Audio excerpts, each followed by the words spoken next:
Hey, good morning, everybody. Out for the morning stroll. Yep, there's Stitch. He's right. He's catching up with us today.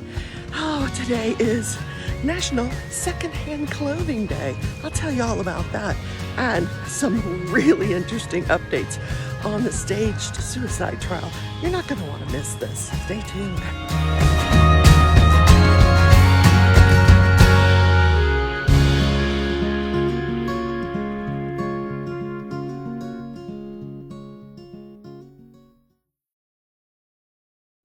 Hey everybody, Crafting Journey here, that Journey Chick over on Instagram and on my new channel, The Leftovers. Make sure you check out the new channel, even if it's not your thing.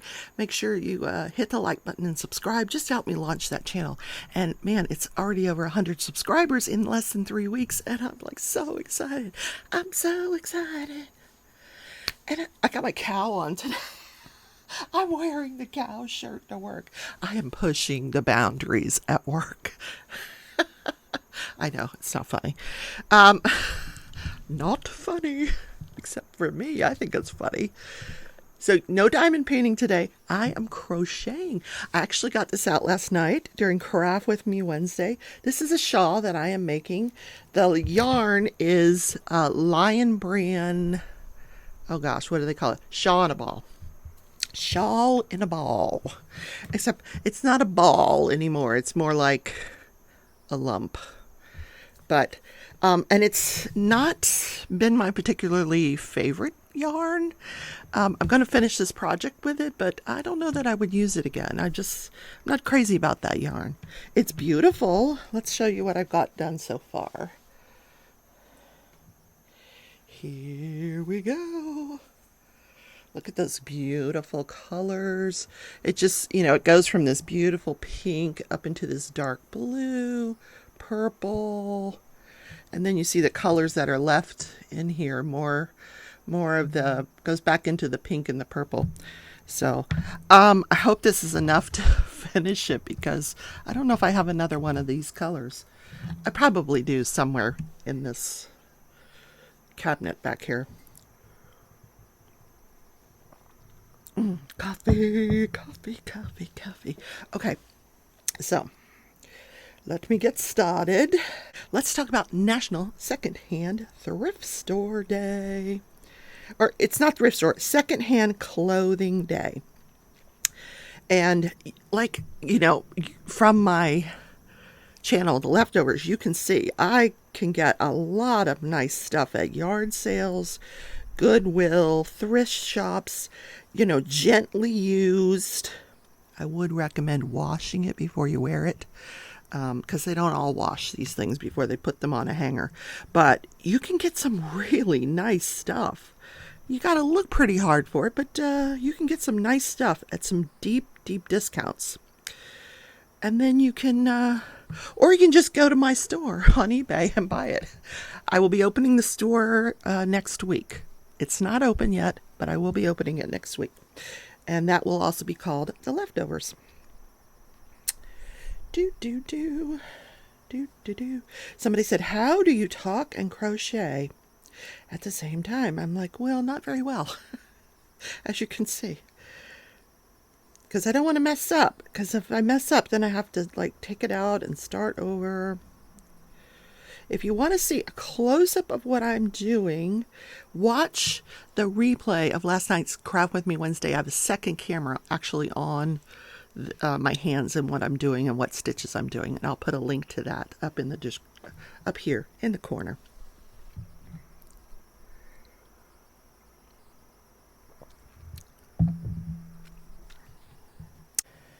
So 4 more days at work. Woohoo, but who's counting, right? Yeah, 4 more days.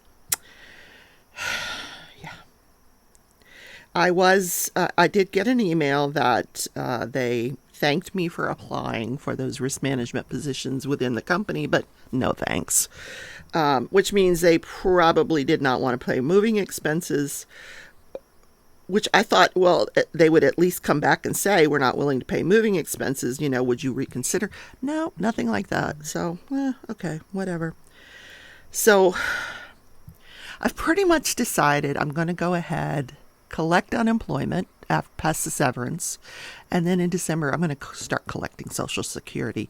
And by then, I should have this leftover channel launched and the eBay store launched, and that business hopefully will be up and going, and things will work out. It has to work out. I've got to make it work, and I intend to. Make this my full-time job, and it will work. It has to. Yes, and that's all I have to say about that. But I have a lot to get to in Crafting and Crime. First, just very briefly, don't forget to hit the like button. He thinks I don't love him, and he's like, "Why did you forgot to mention me at the opening of the show?" I know, I'm doing it now, right now. Okay, so don't forget to hit the like button. Make sure that you subscribe if you enjoy the content, and hit the notification bell because you don't want to miss a single episode. Make sure you hit all. You don't want to miss a single episode of Crafting and Crime. I never know when it's going to post. It depends on the internet speed, how fast I can get it edited each day. Some days I can't talk worth a darn, and there's a lot of editing that goes on behind the scenes. So, yeah, make sure you hit the notification bell. And I wore my cowl. Did I mention I wore my cowl? And I'm really pushing the boundaries at work. I think I mentioned that already, but I love the cow. Well, it could be a butterfly. It could be a cow. One day I have a boob with a butterfly. The next time I have a boob with a cow. Oh my gosh, where was I?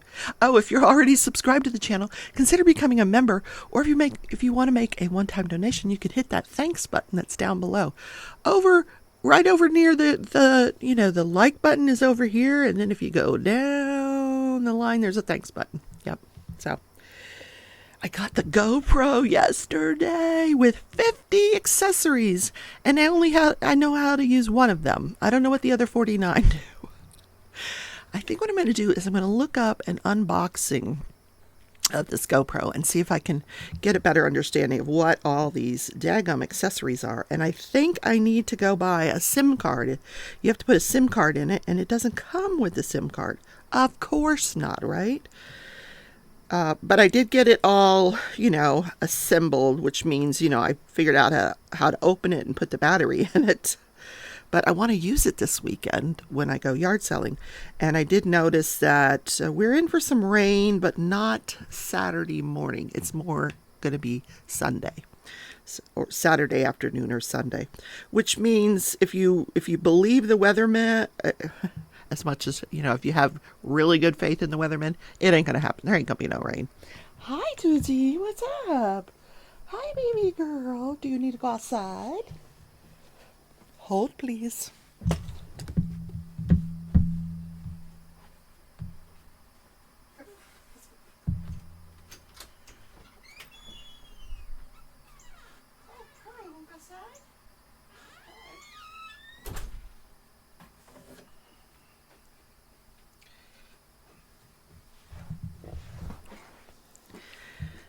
Tootsie and Pearl had to go outside. Now they're going to want to come back in about 3 minutes. We'll time it. Ready? I don't have a watch on. Where was I?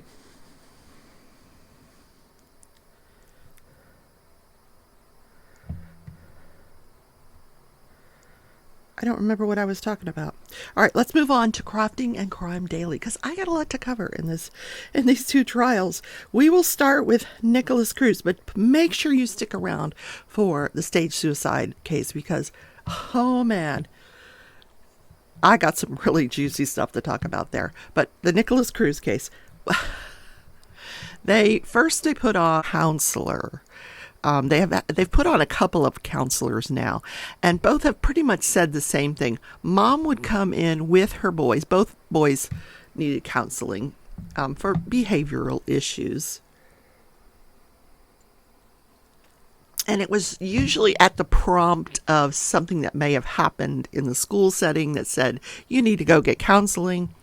And she wouldn't follow through on any of the recommendations, this mom. They were recommendations on how to control their behavior, put limitations on them, things like that, that us normal parents, well, I don't know, what do you call normal? But most parents learn as they go that, you have to instill some discipline and set boundaries for your kids. She had no boundaries for these kids. And she would listen to the therapist and then go home and not do any of them, of the recommendations. So Nicholas was diagnosed with ADHD, severe ADHD, and autistic tendencies. Now, I don't know what that means. Is he on the spectrum, off the spectrum? Who knows? And oppositional defiance disorder. We know that for sure. So that was the counselors. And then we had a neighbor. And oh my God, I love this guy. He was an older guy, and he's like the ultimate nosy neighbor. He lived across the street, and he would always be in his yard working on his motorcycle, which, because I have to work on it myself, because you can't get parts for that anymore. Every question he was asked, he had to embellish it with a story. Fascinating stories, I might add. And we're all like listening until finally the other side objects as narrative, and the judge has to cut him off and say, you need to limit your answers to just the question you're asked. And he's like, oh, sorry. But he was a hoot. He really was. He needs to write a book, this guy, because he talked about the first time he met Nicholas Cruz. Another neighbor introduced him to Nick. He called him Nicky. Introduced him to Nicky and Zachary. And she pointed out Nicky in front of Nicholas, points him out and says, this is the weird one. And he said, who does that? But that poor child, he said, you could just see him folding in on himself when this happened, and I felt so bad for him. But he said this in a narrative that was way more interesting than I'm saying it. But the judge had to cut him off again. But he said it was true. He looked like Alfred Newman. Now, for those of you I'll put a picture of Alfred Newman here. For those of you who never read Mad Magazine, I don't even know if that magazine's still around. I grew up with it. I loved it. I even dated one of the writer's son in high school, Mad Magazines. So I had like a connection to Mad Magazine, but Alfred Newman was like the mascot of Mad Magazine, and he does look like him. And he says, oh, he looked like Alfred Newman. So, I could see where she was coming from with the statement that he was weird, because he kind of was. But to say that in front of a child, so, and then he would describe, he'd say they would always be out in the front playing. They had bicycles and skateboards and other friends in the neighborhood. And Nicholas would be like the odd man out, but he still hung out with everybody. He'd always be like the one running up behind. And he said, and you should have seen him running. It was like a 2-year-old just learning to find his legs. And he says, do you want me to demonstrate? And the judge says, if you feel like that would help the jurors understand. And so they allow this guy out of the witness stand to get down and demonstrate how Nicholas would run. But first he goes up and he stands in front of the jury, and apparently he starts talking, now that we can't see this on camera. And the judge is like, no, don't talk to the jurors. Just demonstrate. I guess he was going to describe what he was doing. I don't know. So he gets on one side of the courtroom and he starts running.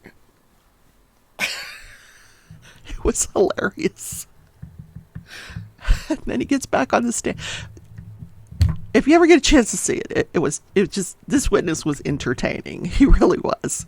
So, and he lived across the street from Nicholas for 6 years, and he described his time with Nicholas in three different time periods. The first 2 years, the second 2 years, the third 2 years, as he's approaching, late middle school, high school age, and you could see changes. And he described one time when he was outside working on his motorcycle, of course, and he heard the door slam across the street, and he saw the mother walking out, and then the door promptly opens, and he's thinking, he's looking, because he's like, I don't know if is this something I'm going to have to intervene in, what's going on. And Nicholas, his mother, she goes and she gets in her car. He runs after her and puts his hand on the car and says, "You forgot to give me a kiss." She gives him a kiss, backs out of the driveway, looks at him, who's fixing his motorcycle, and he said she looked very sheepishly, like, oh, kind of embarrassed. But yeah, nothing to intervene in. He just wanted a kiss from his mom. Oh, so sad. Anyway. And we're talking about Linda, the adoptive mother, who by now, her husband has left her. She's home. She's trying to raise these two boys, Zachary and Nicholas, and not very successfully, I might add.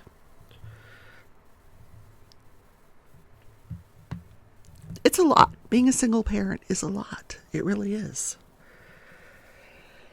So that was the testimony in the Nicholas Cruz case yesterday. We still have not seen his brother. I don't know if he's going to testify or not. Zachary. I would be interested in what he has to say. Now, has any of this changed my mind? I think I told you before I was kind of on the fence, life or death. Still am. I'm not anti-death penalty, not by any stretch of the imagination. But here's the rub. Well, I don't know. I don't even know if you could compare it. But do you remember that case where the guy lit the house on fire? Two or three different houses on fire and killed everyone in it, in one of them. I mean, and he did get the death penalty. Same Florida, of course, Florida. He killed 17 people and injured 17 others. So I don't know. I think if I was on the jury, I would probably vote for the death penalty. I probably would. All of this stuff that's coming before us now, it's sad. It's, I get it. He's damaged. I get it. It doesn't change what he did. He's not mentally ill. I have not heard anybody say that he is suffering from schizophrenia, bipolar, that he needs to be medicated. He's medicated for the ADHD, but nothing for any mental illness. I don't know that ADHD is classified as a mental illness. I don't know. But nothing that would give me some pause about applying the death penalty in this case. Nothing.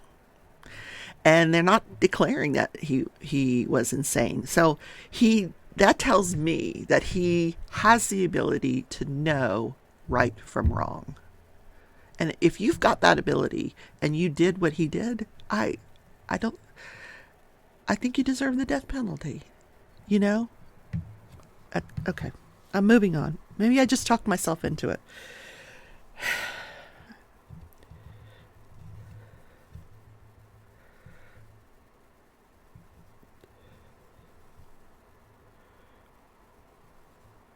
Now, let's talk about the staged suicide case. This is the case against Matthew Moore, who is accused of staging his wife, Emily Noble's death by suicide.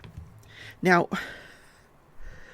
we have heard from the forensic investigator who had these ginormous hands. I thought it was brilliant when Diane Ashley, the defense attorney, pointed this out. And where she's going with that is that how many times this body was handled before it actually gets examined. That body goes from the forensic investigator who picks it up at the scene. It goes to the mortuary person who's handling the body bag. Then it goes to the Delaware County coroner's office, and they make the decision that it needs to, this, that does need an autopsy, it should go to the Montgomery County. They don't do autopsies in Delaware County. It needs to go to the Montgomery County coroner. So the mortuary guy takes it to the Montgomery County coroner.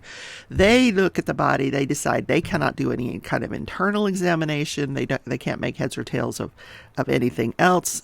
They decide it needs a forensic anthropologist. Then we get the mortuary guy back involved, and that body gets transferred to OSU, where the body remains. The body is still at OSU. So, and at OSU, we get a student that is doing the examination, overseen by the forensic anthropologist, who said we did it in collaboration. Okay. Then the results of that go back to, and we know that they said that window of when those injuries occurred was 3 to 4 weeks, 2 to 3 weeks, a matter of weeks when those injuries could have occurred at or near the time of her death. So did they occur after she hung herself? I don't know. So then the results of that test go back to the Montgomery County coroner, or Montgomery County forensic pathologist, who says when they contract, they only do cause of death. Then they will send all their reports back to the Delaware County coroner, who was a family medical doctor, to decide the manner of death. And he decided the manner of death was homicide. He decided that this was not a suicide based on all these reports, and that this was a homicide.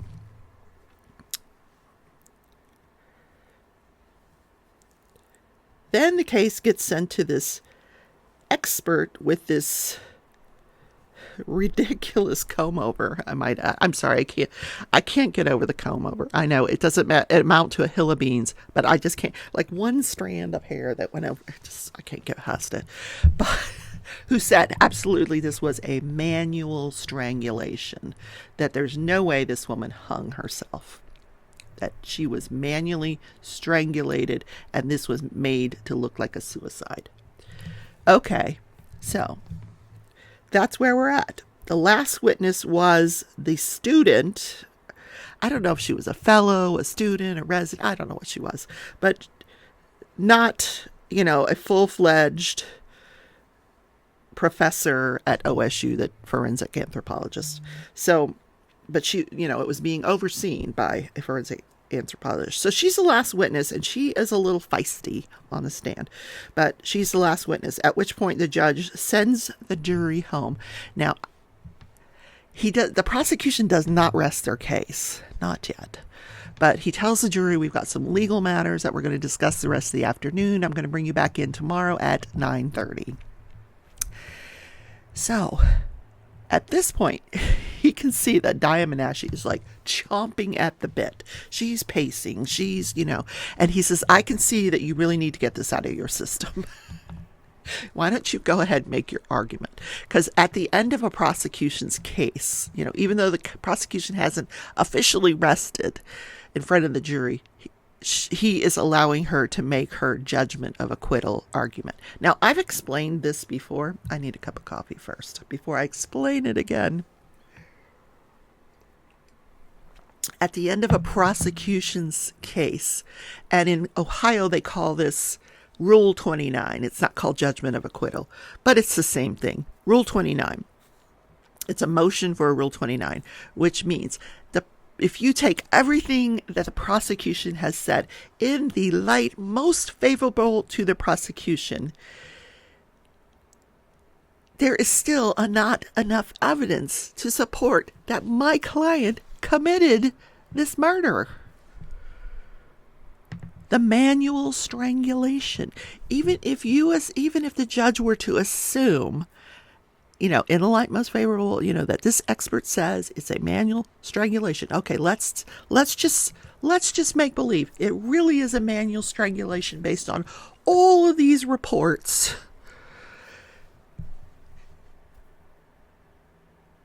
Where's the evidence that he intended to kill her, or had the motive to kill her. You don't have to prove motive, but you have to prove intent.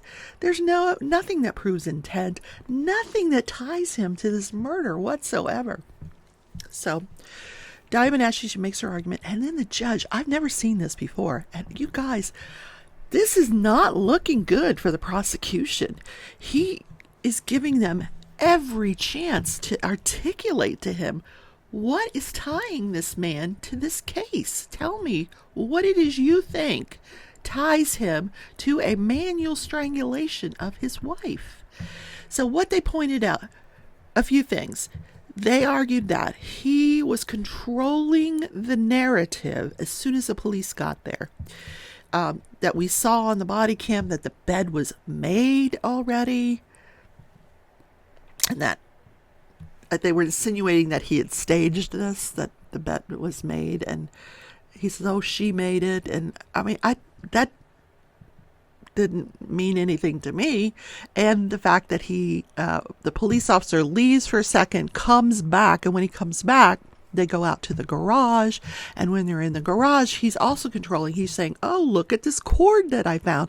It wasn't here before. Why is it here now? And now he's kind of setting the stage for this suicide, trying to put it into their minds, or I don't know. And the judge is like, I don't understand this yellow. What does the yellow cord have anything? Like, he is just not buying what the prosecution is selling, and neither am I. The other argument is, during his interviews, during his interrogation, he used past tense. I loved her. She loved me. He's talking about her in the past tense. Okay. And when he's talking to the officer, he said if she was going to go down, she would go down in the woods. She always liked to go into the woods. Now, I don't know what he meant by that. Nobody does. And then the other thing is the phone call that he made to Emily's sister, or that she made to him. I don't remember who called who. I think she called Emily's phone and he answered it. And he says to her sister, she's gone. Not she's missing, because this is the same day that she goes missing. She's gone. That's the prosecution's evidence. And they are like, Judge, this is a circumstantial case. And he's, yeah, but where's the intent? He says, here's what I'm going to do. I want to think about this overnight. I want you to come back in the morning with your argument, and we're going to hear this again. And I thought, oh, I told you before, these motions are rarely granted. They're usually just there for purposes of appeal, to preserve your record. The defense will make that motion. It's usually very quickly denied, and they move on. The judge is not buying it. I'm very curious, after he thinks about it overnight, if he's going to come back and grant this motion, which means he would acquit the defendant. That means the trial is over. I'm going to adjudicate you as being acquitted, not guilty. They haven't proved their case. I don't think they've proved their case. Even if you assume all of these experts are correct, and there was so many inconsistencies, so many mistakes in these reports, and such a large window of when these injuries could have occurred, even if you assume all of that is correct and she was manually strangled, I haven't heard one single iota of evidence that he did it. I haven't heard it. What do you guys think? I would love to hear your opinion. Put your opinion down in the comments. So I don't know what kind of case the defense is going to put on. I know she will put on a case. She may put on her own expert. I don't know. We'll see.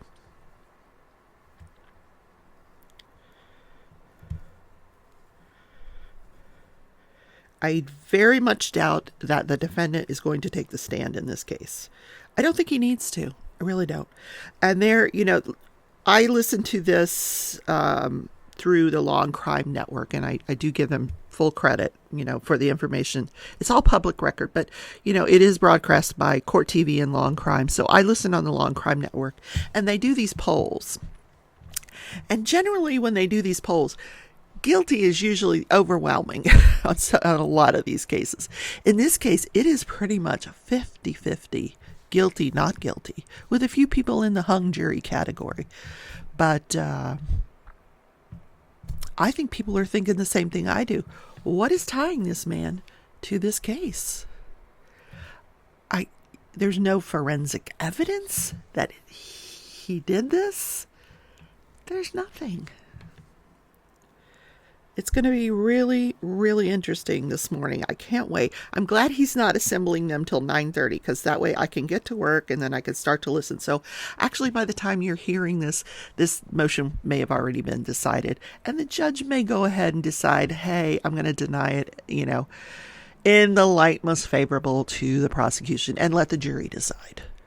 He may not. I don't know. He did not sound convinced. He did not. He just kept saying, I don't understand. And this poor woman that was trying to explain to him, she kept going back to her co-counsel, and they're whispering and whispering, which is why I think he let them have the night to think about their argument. And I'm sure that they were scrambling last night to make sure that they had a good argument this morning. We shall see. Hey, everybody, just before we go, I want to give you an update. As I was driving to work, the judge in the staged suicide came back with his decision. He deliberated overnight, and he was ready to make his decision in a written statement that he had. However, before that even happens, the prosecutor, these cases are tried by assistant prosecutors, not the elected prosecutor of the county. Well, the assistant prosecutor says to the judge he is not willing to proceed without the presence of the elected prosecutor. And the judge says, well, I've spoken to her, she's not available, and I'm ready to proceed. And the assistant prosecutor says, well, I'm not going to proceed without her. You told her she didn't have to be here, and now I think she should be here. They are so scared that he's going to grant this motion. I'm telling you. So he says, I am not willing to proceed without the elected state prosecutor. And he leaves the courtroom. Gone. Now, one of the attorneys does stay, but the defense table, or the prosecution table, is virtually empty. So the judge starts out his remarks by apologizing to the defense team. He said, I did not mean to demean your arguments in any way yesterday by saying that, that you were just going to make a record for appellate purposes and that this was just an administrative process. He says, you made a very good argument for the Rule 29, and I wanted to just apologize for my remarks, that I didn't mean any offense. And I thought, wow, that's really cool. So he goes through his whole reasoning, and he was really reaching. He said there was enough circumstantial evidence that someone could infer, like draw an inference, that he could be the person that committed this staged suicide. And he talked for about 10 minutes about the evidence, but enough that he, like I predicted before, he is going to give it to a jury. But he said, they're doing all this before the state has even rested their case. So he said, upon my own motion, I will consider the Rule 29 again upon the close of their case. I don't think they have any other witnesses. I think they're going to close the case this morning, and he's going to talk about his ruling again. And he may change his ruling. I don't know. It's going to go on today, and I'm so excited. I don't know if I'm going to be able to come back to you with any more updates, but so far, this is not looking good for the prosecution. Right now, they are arguing jury instructions. The jury should be coming in on the case. He told them to come in at 9:30, and is Ohio Eastern time? I think they are Eastern time. He told them to come back at 9:30. So, yeah, this is getting interesting. All right. See ya. Bye. Yep. This is how much I've gotten done while talking to you guys. I'm just looking to make sure I didn't make any mistakes. Doesn't look like it. Okay. So, I want to tell you, let's talk about history for a little bit. There was this young girl. Her name was Frances Ethel Gum. She was born in Michigan, Grand Rapids, Michigan, to a mother who was in vaudeville. And she was not that successful at vaudeville, but she wanted her daughters. She had a couple of daughters, including Frances, and to join her. And at the young age of like 2.5 years old, Frances was up there on the stage doing vaudeville with her mom and her sisters. And this is how she got started in acting. Ooh, it was way more than 3 minutes. Hold please, Tootsie wants in. Now, by the time her daughter's 10 years old, she's getting acting parts, and her mother is feeding her pills. Pills to keep her up up during the acting, pills to get her to sleep. Yeah, her mother's pushing pills on her daughter to be successful in acting and to keep her slim. She was a very short girl.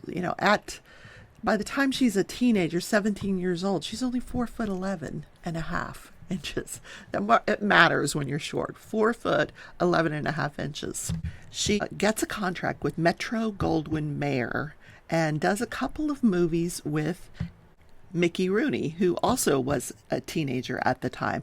And Metro-Goldwyn-Mayer, they're doing the same thing, pushing the pills to keep them on the set for long hours, and then put them into a room where they can sleep for long hours, give them pills to go to sleep. And this is how, and then constantly kept this poor Frances on a diet all the time because she needed to be thin for these movies. So she gets the part of Dorothy in The Wizard of Oz and is known as Judy Garland. Yes, this was Judy Garland, and on this day in history, The Wizard of Oz opens in theaters. Now, unfortunately, the pill thing continued during the filming of The Wizard of Oz. This poor woman, or by now she's about 17 years old, this poor girl, she's made to work on set sometimes as long as 72 hours. So they're pushing the barbiturates. They're giving her like glasses of water for, food and drink because they want to keep her thin. They're binding her breasts, putting corsets on her. And through it all, she gives this magnificent performance in The Wizard of Oz, which, by the way, did not do that well at the box office, but came to, really acclaim when it hit the television. The first time it was aired on television, 45 million people watched it. And it's amazing because it starts out in black and white, and then it goes to this new technology that they had back then in Technicolor. And, I love that movie. And I love when she opens the door and everything's colorful. And, we understood the Lollipop League, the Lollipop League. Remember that? The Lollipop League. And in the name of the Lollipop League, we want to welcome you to Munchkin Land. Oh my God. I can't believe I know the words to that.